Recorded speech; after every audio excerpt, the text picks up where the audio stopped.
live show. I have three talented guest singers here today, and all of us have something in common. We all live in Manhattan. I'm going to turn down the music a little. That means stop it. There we go. We all live in Manhattan complex. We all sing, and we're all women. Maybe not the last one. My guests today are Susan Tobocman, Marty Elkins, and Dorian Devins. I'm going to cue them up in a minute.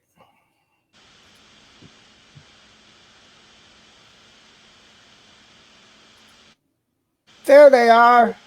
Hi, everybody. Hello. Hi. Now, my first question is to all three singers, but I'll start with Susan Tobocman. Well, since she supplied me with the question. Susan, how do you prepare for a gig, warm-ups, set lists, generally getting into the headspace? Well, usually when I have a gig, I put the set together the night before. And I try to intersperse standards, bosses, maybe jazz arrangements of pop tunes and my originals. So I get that all done the day before so that I don't have to do anything the day of the gig, but practice and listen to music and sing along to records and do my about a 20-minute warm-up, which I do on not by remote, but with a recording. I sing along to that, and I take a long time getting dressed. Like, Awesome. There's a lot of makeup and a lot of sparkles involved. Marty? Well, I usually, actually, if it's a big gig, I mean, not just a restaurant gig where, with a band I'm used to we just do kind of similar repertoire. If it's like a gig like Mesro or something, or 55 bar, I mean, I think about the repertoire for probably a week or two. And then over the week, I'd sort of like end up, just pulling charts from here and there. And then the night before, it's like full speed ahead, organize it. And as Susan said, you got to mix up the tempos, and you got to mix up the feels, and the types of songs, and just so you don't bore the audience. Try not to just have it be a well-paced show, and try to have the charts in order for everybody on the band. So I have books. I make up books, like with the set list. Not that anybody ever looks at the set list or any, and the set list always has like slow bossa 2 feel. No, they never look at it. So, and then I forget. But anyway, last time it worked. But then I will say that my house becomes the gig bomb, and it stays the gig bomb for a couple of days after. So that's how I do it. As far as warming up, I usually do a first song that's like a no-brainer, and that's really vocally easy. And that's how I warm up, honestly. Cool. Yeah. Dorian, D. Yeah, it's basically like Marty says, depending on what kind of gig it is. If it's at a special kind of gig, and I sometimes have a theme, like for instance, I do like music of trumpet players that I done lyrics to. Then I organize well in advance. But generally for like a restaurant or something, I have a gigantic repertoire, and I kind of get up the day of and I think about what it looks like out. Do I need rainy day songs, or what season is it, spring or whatever? I get those songs together, and I don't put them in an order until a little before. And then I have a massive pile of bossa nova standards, all kinds of stuff. And I kind of, depends on the room. I try to read the room and see what kind of audience it is. Sometimes they're noisy, so you need more up tempo. Sometimes they seem like they're in a make-out mood, so you want more ballads and bossas. And so that's kind of preparation for the gig. In terms of vocally, I usually just do kind of a set of warm-ups beforehand. If it's pollen season and I'm like kind of crunky with my voice that week, the day before I'll go into a single karaoke room and I'll sing Led Zeppelin and stuff like that, just to blow out all the phlegm as much as possible. And then the next day, easy street. Cool. Do you write any of your own lyrics or melodies? I've done both. I've written lyrics to a lot of trumpet players, songs such as Lee Morgan. I did an album, The Procrastinator, which was based on that tune, and I had some stuff on Kenny Dorham, LeMaisha, I wrote some lyrics too. And I have 2 co-writing credits with Wayne Shorter for tunes that I wrote lyrics. I actually, asked for permission to do it, and he actually gave me a co-writing credit rather than just permission, which was very generous of him. That's great. That is cool. That is so cool. I heard that he didn't do that. That's good. Yeah, and I've written lyrics for my husband Lou Raynone's tunes, and yeah, I do. And I've written a couple of things, and I adapted some Eric Satie tunes to jazz and wrote lyrics to them, and then some of my own original stuff too. Just so everybody knows, I met Dorian because Dave Schnitter told me there's this woman singer who likes the trumpet players, and she's done songs of trumpet players, and I met. Is that how I met Lou? My piano player is Dorian's husband, not your wife, your husband. Is that how I met Lou? By the way. Mm-hmm. Oh, yeah. That's incredible! What a meeting, Dave Schnitter. Thank you.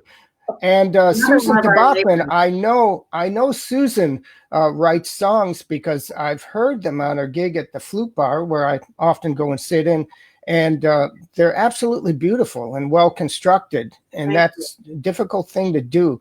Could you talk a little about your own original songs and how they come about? Sure. Well, I'm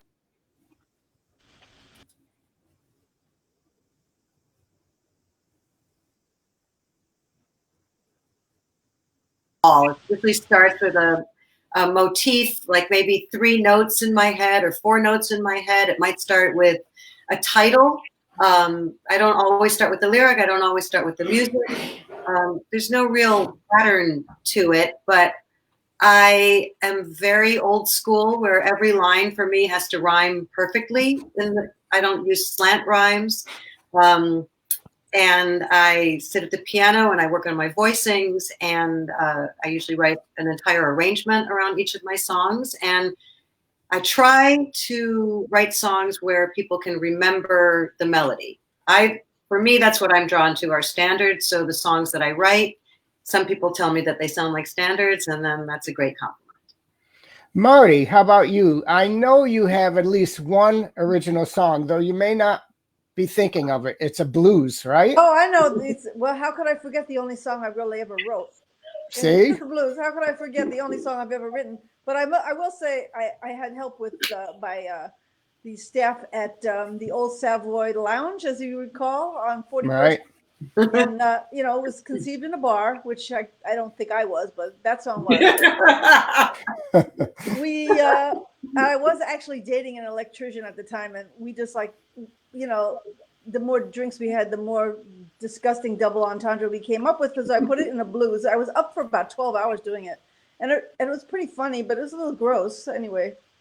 The record label liked it enough to put me on their label, so I guess it wasn't that bad. Then I've wanted to write songs since then, but I just haven't had the inspiration, or I don't know, just haven't done it. And like Dorian, I love trumpet players though, so I've recorded several CDs, and I've worked with many trumpet players, Richie included, and it's just my favorite instrument also. So, speaking of trumpet players, Marty's recorded with one of my favorite trumpet players, John Eric Kelso, and Susan has recorded with Jim Rotundi, and Dorian has recorded with my favorite trumpet player of those 3, myself. So, and just a true story. I was at Smalls. I've begun singing lately for some bizarre reason.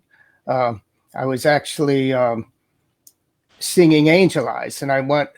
Usually, I play a couple songs, like you suggested. The first song's pretty easy or exciting, and then a second song, and then I'll usually do a ballad. So third song, I'm going, drink up all you people, and like a chick in the back starts laughing out loud, and I go, no, this is not a joke. I'm actually trying to sing a song, and we start the tune again. So that's how it kind of goes sometimes when a trumpet player starts to sing and he's not Chet Baker. I also wanted to ask about range. And, my range without going into falsetto, like and I've found things on the internet which are really interesting. There's almost nothing you can't find on the internet. For instance, you could practice without going to falsetto. And Marty, are there any exercises that you find for range or anything else that would be helpful to fledgling singers, or even medium advanced singers? I find that singing songs is the best warm-ups for me, honestly. And I've gone to vocal teachers and I know vocal warm-ups, and I've gotten a lot of benefit from Judy Nemac's book. She wrote a book called Hear It and Sing It, where you sing all the modes and all the scales. It's really very useful. And, then she has trade things, and those are good warm-ups. But anything has to be more like the in vivo kind of thing, just like to sing like, a ninth and then a fifth and all that. And I don't really do that. Maybe I should. Definitely should do half steps. And also another thing, Judy Nemack, it's a very strange thing, but she has like a tube that she gives to our students. It's like a rubber tube. It looks like something that you I don't know, fill in a fish tank with or something. And you put it in a little half a bottle of water, and you sing into it. Like you bite the hose with your teeth and you sing into it. It's really good for relaxing your. Honest to God, it works. Wow. It's amazing. You'll have to show that to me. That's interesting. And she's a very good teacher, Roseanne. Yeah, I mean, so she Vitro told me to jump off the Brooklyn Bridge. I probably would, because I really admire Nemack. I mean, I really think she's a very, very good technical singer, and she knows what she's doing. So. Yeah. Another thing I do for practicing intervals, it's easy on the trumpet because it slots the notes. So I was telling a singer, if you want to sing a sixth, and you're not quite hitting it, you could use NBC because that used to be GEC company. So you're going from G to E, which is a sixth. Da dee da. So you could hit that sixth if you think about that. Da dee. And I try to use the same method for notes that go downwards instead of upwards sometimes. Susan, you do a lot of exercises, I suppose. Can you talk about that? Well, to your point that you just made about NBC, I think with almost every interval, there is some sort of trick or familiar tune. Like a fourth is the Wedding March. A fifth is Flintstones. Maria, I think, from West Side Story is a tritone, I think. But as far as warm-ups, I do a lot of different types of warm-ups. I do exercise a lot, so physically. So I think it's important to keep your body loose and your breathing intact. So, and I swim. Well, I used to swim every day until we got stuck at home. But I find that to be very, very good exercise for singing, actually, and swim for breathing, of course, and. I don't know. I guess my exercises are like, there's so much involved in singing to me, in addition to the technical aspect. There's the storytelling. There's the how you want to sound. There's the rhythmic feel. There's the arrangements. There's so much involved in singing, and as singers, because we're storytellers. We all have our own unique approach, so that if Dorian, Marty, and I sang the same song, it would sound completely different. Even if we sang the same exact melody the same way, it would sound totally different because our voices are our own. They're unique. And I think that's and we don't have anything to tune to other than ourselves. So a lot of people think that singing is super easy because everybody can sing. But I think it's one of the most difficult musical endeavors there is. It's kind of like everybody has a voice and they think they could sing. And we say the same thing about he owns an instrument, but it's really a hard endeavor. It takes a lifetime to master. If you read the book 3 Wishes by the Baroness, it's almost everybody there says, I wish I could master my instrument and get better at it. Dorian, do you have any exercises, or do you do like natural like I do, like just Chet Baker and just sing? It depends on the day. Without a gig, just day to day. Generally, I have some exercises, a set of exercises or two that I'll pick from. I often start with some straw exercises because I had injured my voice some years ago, and I went to somebody who gave me these exercises, and there's with a medium size and a larger straw, like the bubble tea straw, doing fifth slides through that. And then sometimes I'll do like a vocal slide for range, starting really low and going really high, like a siren. But mostly I practice classical songs, and I started singing late, and I always sang quite low. I had a good low voice, but I never sang high. But then I went to a teacher who was an opera singer, and she said, actually, you have a soprano voice. So I started exploring that. I don't use it in my jazz, but I do practice it a lot because I find it helps your facility. You know, if you can stretch as much as you can, stretch your range out, it just makes it easier. And then I practice some songs for fun that I find are good for skirting along different parts of your voice. For instance, I found for me, Diana Ross, for instance. I can listen to scream songs and sing with them, and they're very tricky. They sound easy, but when you try them, you sometimes have to go up and do the head voice, you know. So they're really good practice for me to sing along. And everything is on YouTube, and karaoke versions of everything are on there if you feel like it. So I find some artists like that who have songs that are a little challenging, and you know, that way, rather than just doing it through an exercise, you're utilizing the things you're working on in a song. And then when you go back to doing jazz, you can do it. I mean, I'm keeping it much lower usually, but it still applies. So I don't know. YouTube is like my savior and my enemy, because there's like I'll see something of Art Farmer or Sonny Stitt in movie form that I've never seen in my life and never would unless it was on YouTube, but the artist is not getting paid for it. So I kind of have a love-hate relationship with this whole thing. Dorian, you also go to karaoke bars and sing. Is that helpful or harmful? Well, it keeps me singing. Sometimes I'm pretty unmotivated. I don't really want to just sit in the apartment. And of course, where we're living, we all live in the same complex. We have neighbors, and I don't really want to do my loudest thing there. So if I want to go out and really belt them, and I don't have a session with, you know, you guys or whatever, and now the practice rooms are out, so that's a whole other thing. May I ask a question? Yeah, it's good.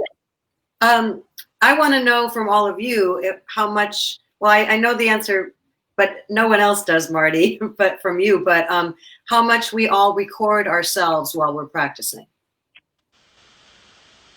Okay. You want me to answer? Mark, please. Yeah, I'm big on recording. Ever since I learned about GarageBand, it's helped me enormously, because it's like, you know, you got to face reality, and when you hear yourself back, that's what that's what you did, and then you hear something good, then you may feel great. If you hear something that's, you know, not what you like it to be, you work on it. And I also I sing along with a lot of jazz solos, because I'm working on improvising now, and I'm learning jazz solos. So I use GarageBand to just self-monitor myself, and I sing.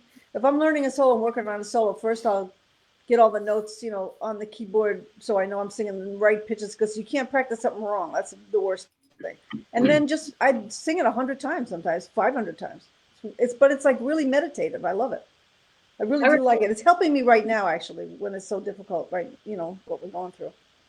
I don't record everything, but if I'm starting to learn a song, I'll record a few times until I'm comfortable with it. And sometimes, like when I'm doing something more challenging, I'll record it just to see. And like Marty, I actually kind of like the sound of the trumpet, and I listen to a lot of, you know, Kenny Dorham and Richie Vitale and Miles, and I used to sing along with their solos just for the sound, because I wanted to sound like a horn, you know, kind of, not without changing my voice. I wanted it to be as horn-like as it could be.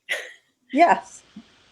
From Marty's suggestion, I started recording myself on GarageBand, singing, and I find that when I go to a mic, used to go to Barry Harris class. Of course, we're now social distancing, and I would sing, and I go, geez, my voice is coming from way over there. It's kind of spooky.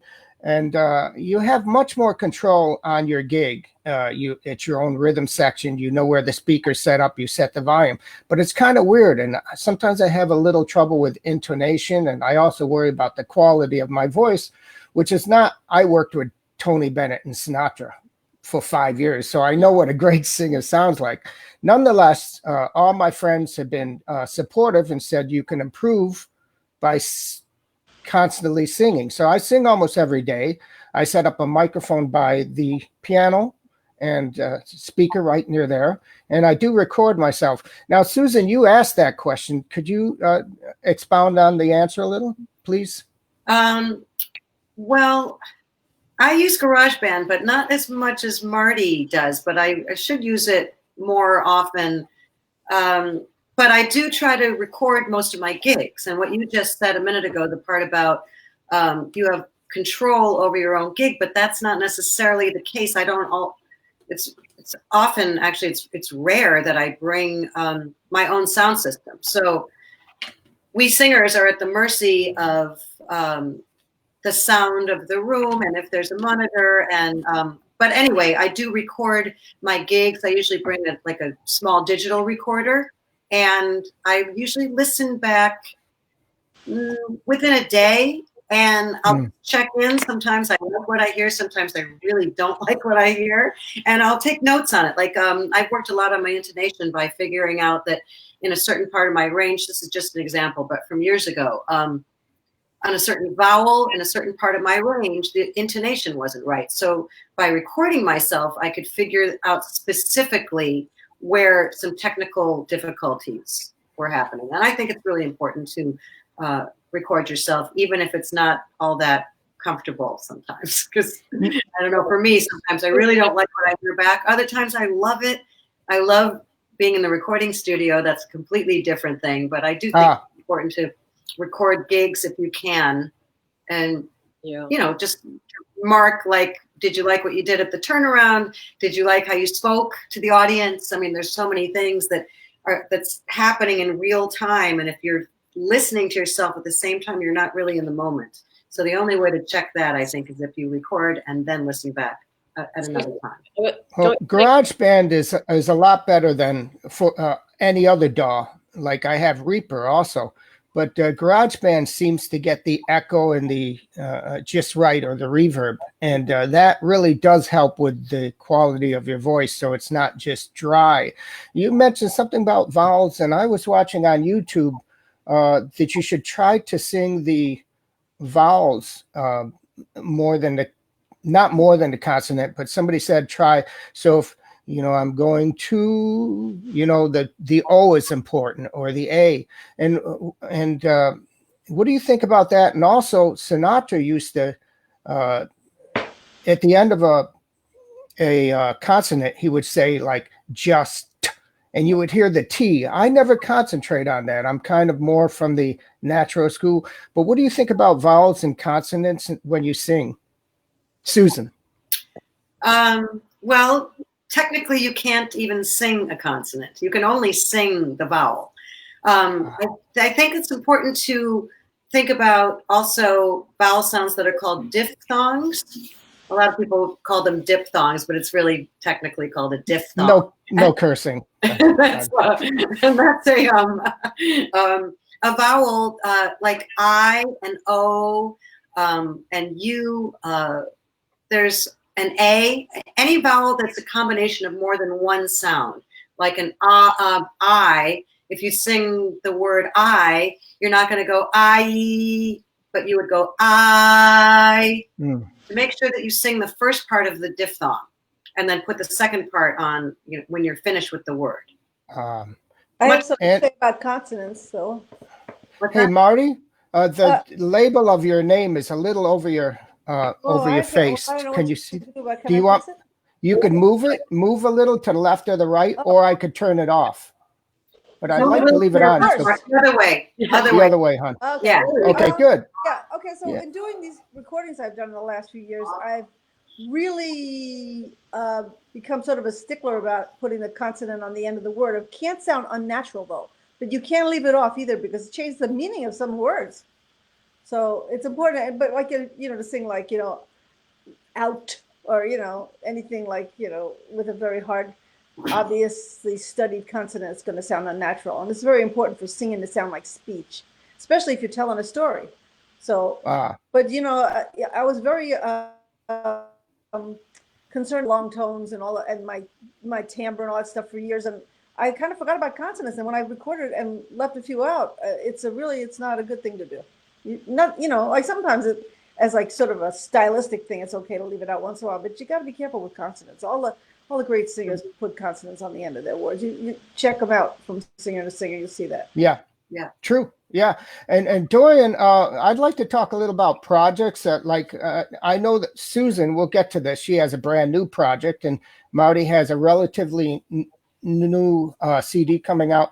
But if you have something new, or do you like to talk about something that was done that you're particularly proud of project wise? Because when I did my first CD with Gary Bartz, and when it was bought by a record company, I'm trying to remember the name of the record company, TCB or something. Sounds like something you put in weed.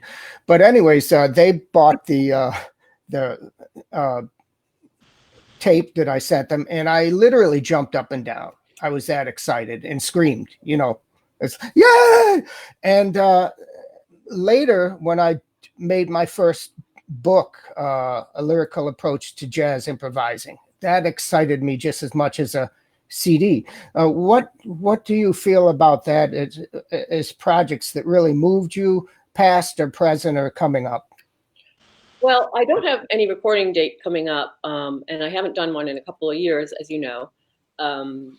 I do always have ideas in my head for things I want to do, and it's always cogitating in there. And I'm listening to a lot of stuff and listening to a lot of different singers out in and out of jazz for ideas. Of course, in the past, I did one CD and 2 digital releases that I kind of mentioned before. The Procrastinator was the album based on the Lee Morgan tune, The Procrastinator, and that had some stuff, some standards and some original lyrics, and the Wayne Shorter tune also. And then I did I did a recording date, which I broke into 2 digital releases, and they were called Imaginary Release and City Stories. They were grouped somewhat thematically. And those were really fun. And I had Richie on that again. I had always wanted to work with an oboe, and I started singing with an oboe player at some gigs. I just like the sound of it, and I'm interested in sound almost more than singing. It's kind of weird to say, but the sound of the voice and how it works with different instruments. And I did some gigs with Vibes Player. I just want to explore some more of that stuff, intertwining the voice with other instruments. So that's sort of where I'm at. Then I do a lot of other, I'm in a chorus, which of course is not now meeting because of social distance. Right. But, so I do that kind of singing. I just like singing anything. I'll sing anything. I don't care. I've got no pride. And, I do art. I, read a lot. And lately I've been sitting inside for a long time, and I find it very relaxing to just not have any sound and maybe read. I always read, but a lot of times in the past I'd read with so much noise. And now I'm trying to do things a little more quietly. And it's really, it's good for about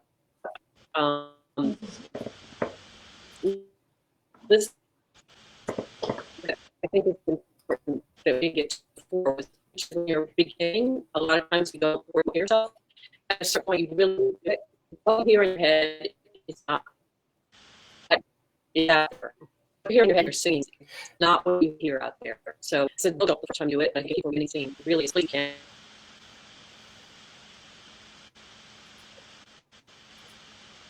Is anybody having problems? Yes. Yes. Uh-oh. Richie, you're gone. Richie. No, Richie's gone. We had to step out for a moment. So Susan, you got those questions. Well, I have a new record coming out. I just decided yesterday that even though, our world is upside down and inside out, that I would go ahead, because who knows when life is going to be back to normal, and at least people are listening to music online. And I have a mock-up of the cover.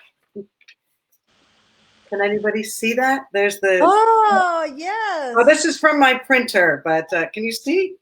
Yes, those are the There's pictures. the cover. There's the back cover. Yeah. And my new record is called Touch and Go. I wrote all of the arrangements. I wrote 5 of the songs. There's 2 instrumentals on it, which I'm not aware of many singers who write instrumentals. And I'm very excited. And I'll tell you, the personnel in the band is Pete McCann on guitar, Henry Hay on piano, Matt Pavoka on bass, Michael Serene on drums, Joel Fromm on saxophone, and Dave Agar on cello. And like you were saying, Dorian, you love the oboe. I love the cello, and I've never recorded with cello before. And I just love the sound. And he's so emotive. And I'm very excited for people to hear this music. And I feel really lucky to be excited about anything right now. So yeah. I'm happy about that. Maybe you should call it Don't Touch Me. Oh, hello. Don't touch and go. That's funny. Enough about you. Right. Let me try to see if this shows. Here we go. Let's put it right into the little block here. Oh, yeah. Need some already up. Put it up. There it is. This is the best thing I've recorded. I think it's actually the second in sort of a little series, because I recorded this one first before. I have 2 others out on the same. It had been on the same label, and this one, same band except for a different guitarist, and it was just such a fun session, and it came out so well. And I saw the things that really kind of got radio play, and not that I'm pandering to the public or anything, but I kind of on this one gravitated to a couple more R&B feeling things, and even a country flavored thing. It just, instead of straight ahead swinging on everything, I tried different things, and those things were sort of maybe that's the direction I should be going, because those got most of the attention. But anyway, the band, as Susan was telling her personnel, the band is a stellar guy. They're the swing royalty in New York.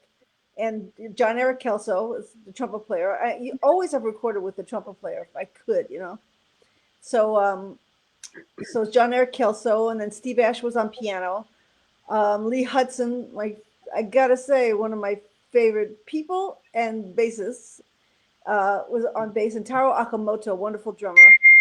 And Joel Diamond played organ and also served as a producer, which is very important for me to have. It's like an actor having a director. So he was very helpful, and he produced it and coached me through a lot of it, and also did a lot of organ overdubs. And it really, this one is got a lot of attention.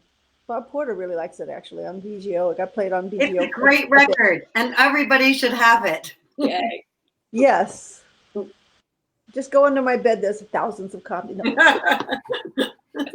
I didn't say that. I like that we all said that we like other styles of music too. Dorian, you started that, and then Marty, you just said that. Well, what you said about country and western and R&B, and I have a Beatles song on my record. I have Wichita Lineman on my record. I love that. I think great songs are great songs, and music is music. Yeah, I have a Traffic song on one of mine. Oh yeah, really? Which one? Hidden Treasure. Oh, I love Traffic. Yeah, they were. Oh, I forgot to. I'm sorry, Dorian. I forgot to mention Leopoldo Fleming. He was on this too, and I didn't want to leave him out. I didn't mention all my people, but yeah. By the way, I cut myself out for a while trying to fix the sound. Dorian was, to me at least, maybe not to the audience, feeding back. And somebody who posted via the chat asked to play trumpet. I'm not going to do that. I am going to do that when I interview in the future Walt Johnson, who is the lead trumpet player for Sinatra. And the week after that, I'll be interviewing Joe Magnarelli and Greg Gisbert. So we're going to continue this every week. Now, I don't know if you all cover this, and thank you for continuing the show, ladies. I wanted to talk a little about art or things we do besides music to calm ourselves down during these trying times, or even before the social distancing. For instance, I do a lot of drawing. Oh. This is move it in front of your face. This is from Blitz. He's a very famous cartoonist. Sorry, I'll get this right. Left is right. Wow. And I'm not, it is fun. I'm not actually improvising yet. So this is people of different sizes, for instance, which I love doing stuff like this. Wow. And now I've kind of moved on, instead of drawing by hand, to using the computer. And the reason I'm doing this is I want to ask people, you three, what you do. Like Susan goes to the gym. I know I see her there sometimes. But Dorian is a really wonderful artist. And she does something that I do with music. She improvises, which I'm a little jealous of. In other words, when I'm drawing, I'm usually sketching something that I'm seeing in a book, or I put into the computer. I'm literally tracing over. And I've just begun to make my own drawings. But Dorian, could you show some of your art, please? Okay, well, I do the kind of classical drawing stuff too, but I just got so bored with that. And for some reason, when I started taking photos, I really moved away. But lately, I've been in a sort of anxiety-ridden, and I got a hold of some mica metallic watercolors. So I have these kind of crazy things I just start doing. They're just patterns. And I just sit there and crank these out for the anxiety. But they're really pretty. That's pretty. The mica is very beautiful. Then I have your kind of standard, paintings, doing the paintings, cranking these suckers out.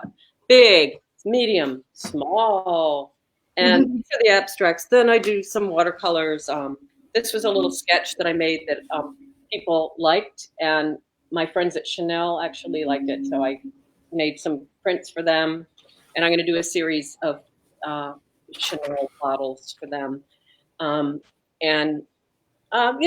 do a lot of drawing and a lot of reading. And now I'm going to, I'd solicited ideas from my Facebook friends for projects, and I got a lot of really good ones. And one of them kind of started me thinking that what I needed to do was some writing with it. It's sort of almost comic forms. So I'm now having to sit down and try to write, which for me is not something I've ever really done. Even though I did 20 years of radio, I never wrote anything. I just was off the cuff. So now I'm trying to learn a new discipline.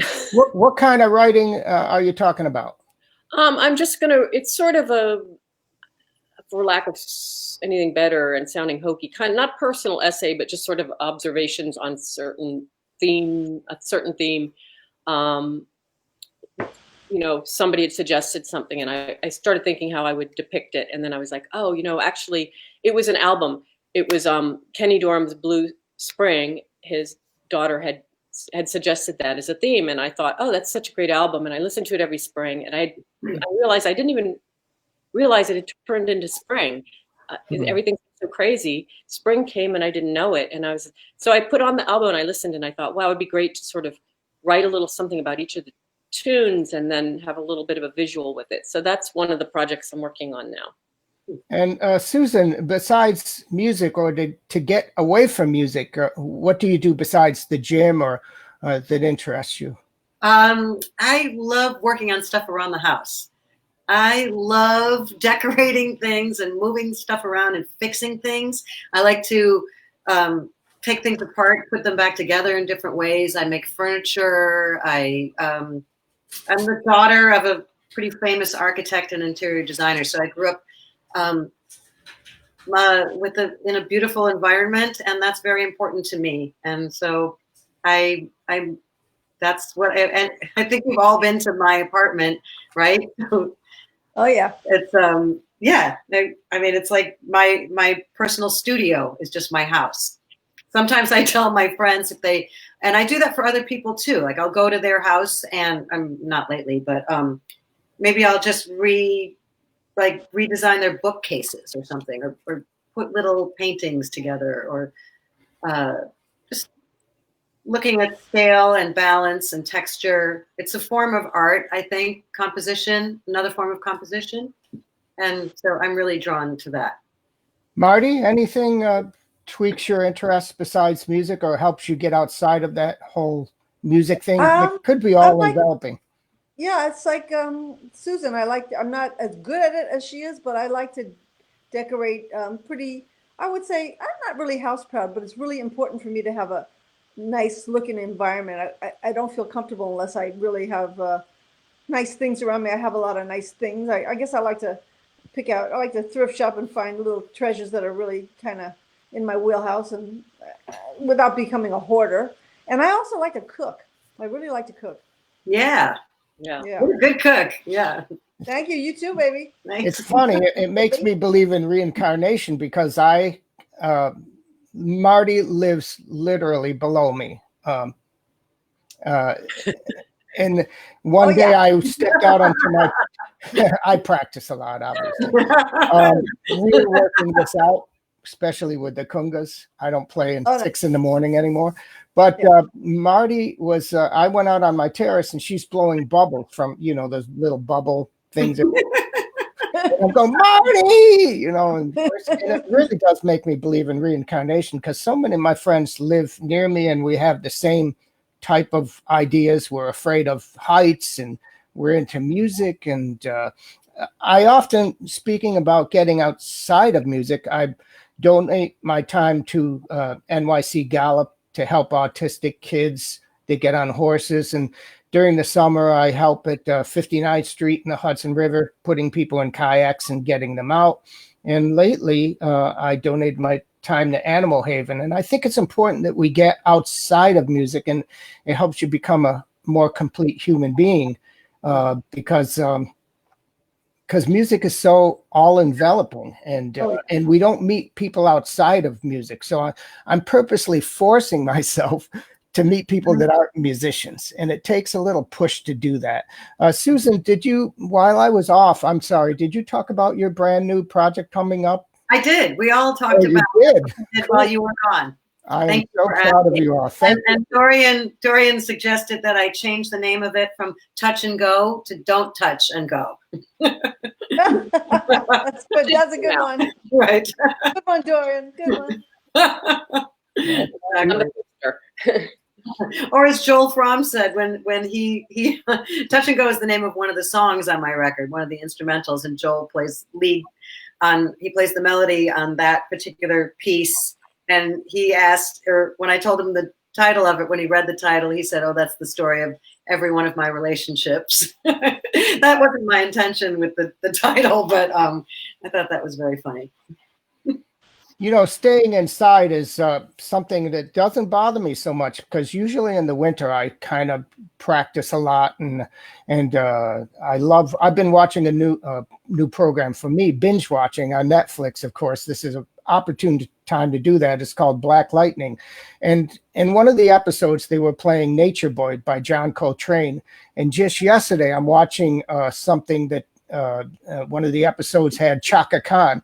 So I really like the music they're playing. They're playing like 50s and 60s Motown music, and the characters are getting more interesting. Are there any Netflix binge worthy projects or products that you've been watching? All three of you, whoever wants to answer.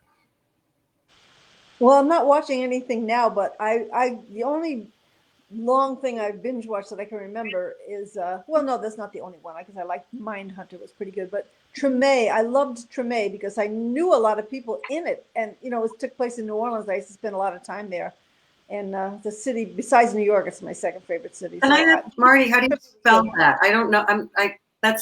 Is that a place? How do you spell Treme? Treme. Sorry, Mark. Yeah, it's with a little accent over it. It's Treme is a neighborhood in New Orleans. It's right next to the French Quarter. Oh, okay. Yeah. Yeah. I watch anything about serial killers and murderers, of course. Me too. Narcos. I love the Narcos, and I'm so sad that the Narcos are gone. Unbelievable was one of the best things I've seen on Netflix, which is a series based on a true story. Really amazing.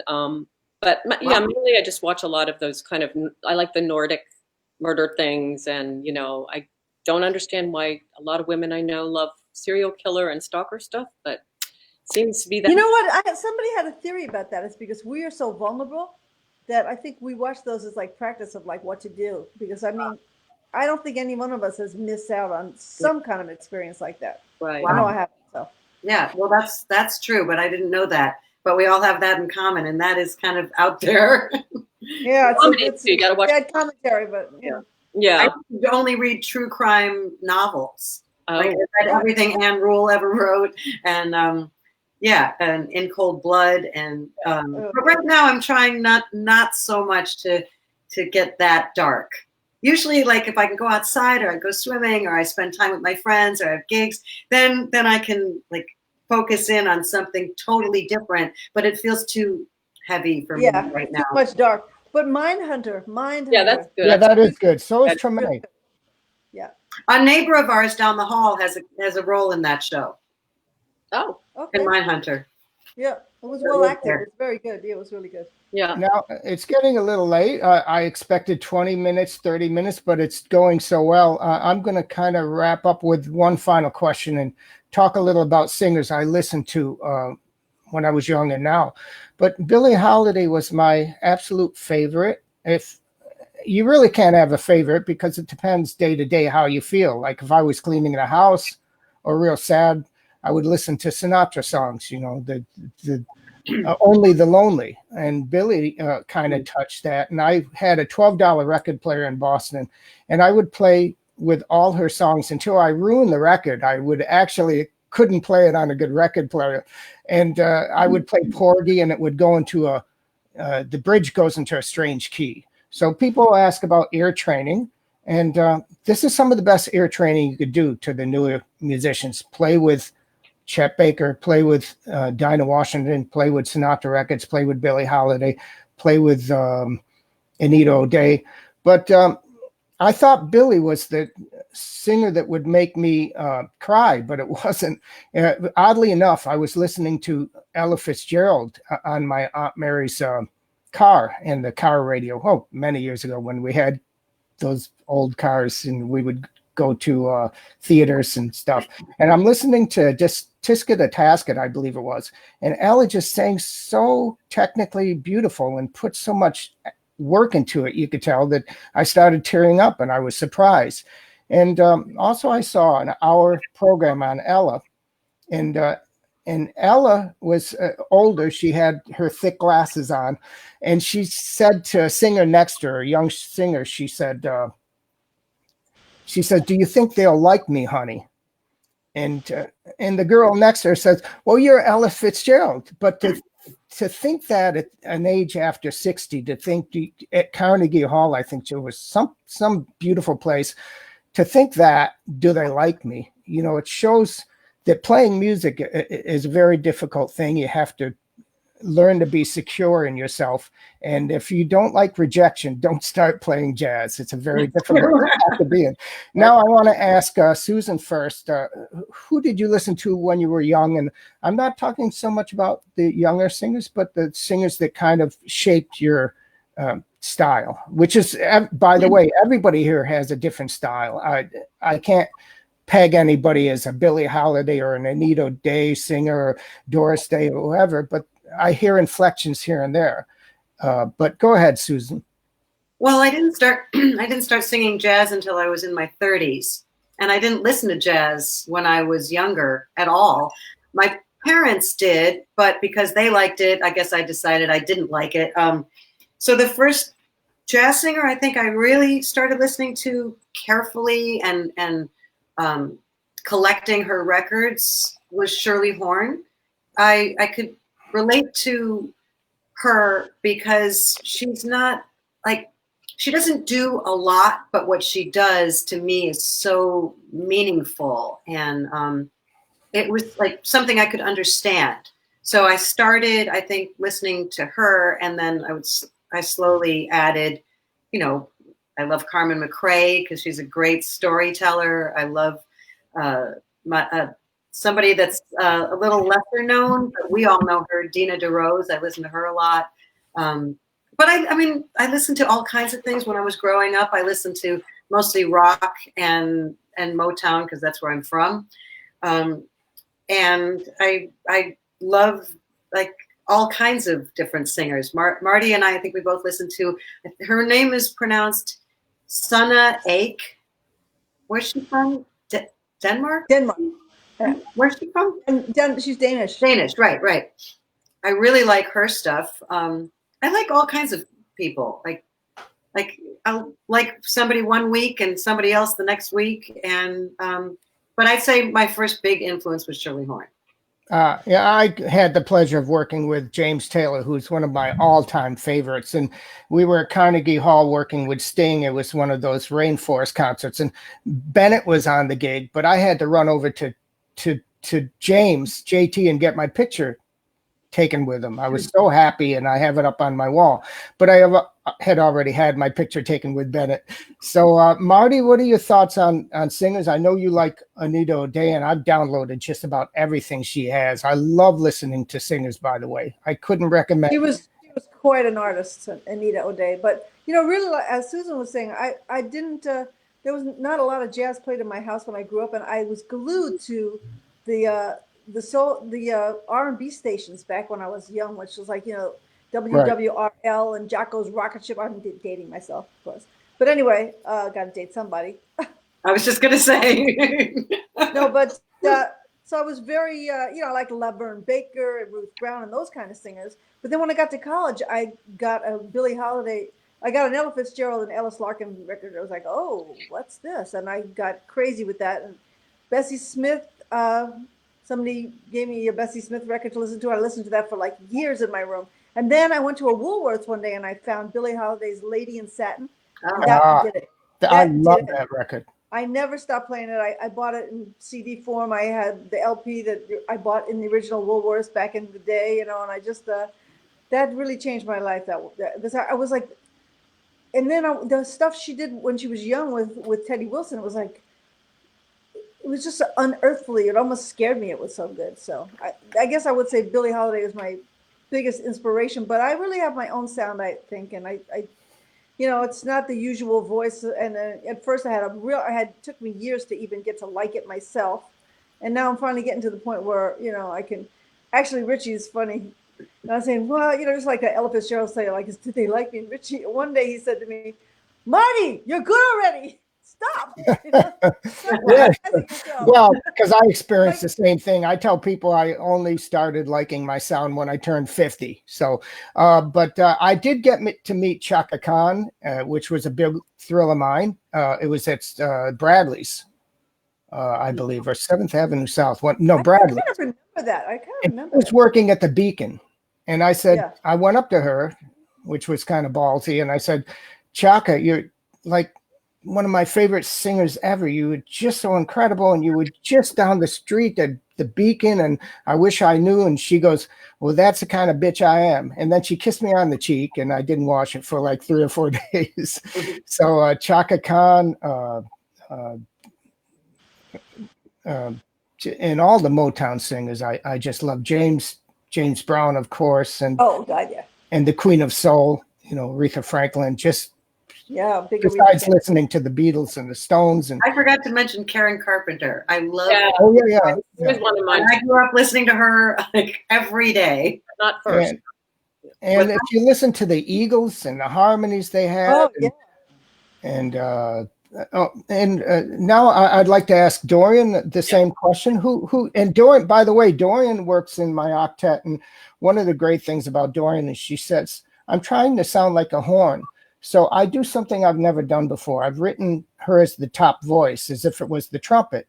And then I write all the horns below Dorian for maybe 8 bars of bridge or 16 bars. And it's very interesting doing that. Instead of putting padding behind Dorian, I'm actually using her as if she was the lead trumpet, the top voice sometimes, which is a really interesting way of writing for a singer. But go ahead, Dorian, please. That was my aspiration, actually, to do. And he writes great music, so I should put that in there too. But I think I grew up, my parents listened to a lot of classical, but they also listened to a lot of Oscar Peterson and Ella. I grew up with that. I lived in Panama for 4 years. I heard a lot of Latin American type music. And my parents also had a lot of bossa nova, which is no surprise. That's one of my favorite things to sing now. I heard a lot of that growing up.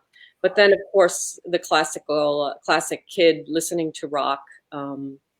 I really loved Jack Bruce from Cream, his voice. I loved Jimi Hendrix's voice, and I loved Steve Winwood in Traffic and Blind Faith.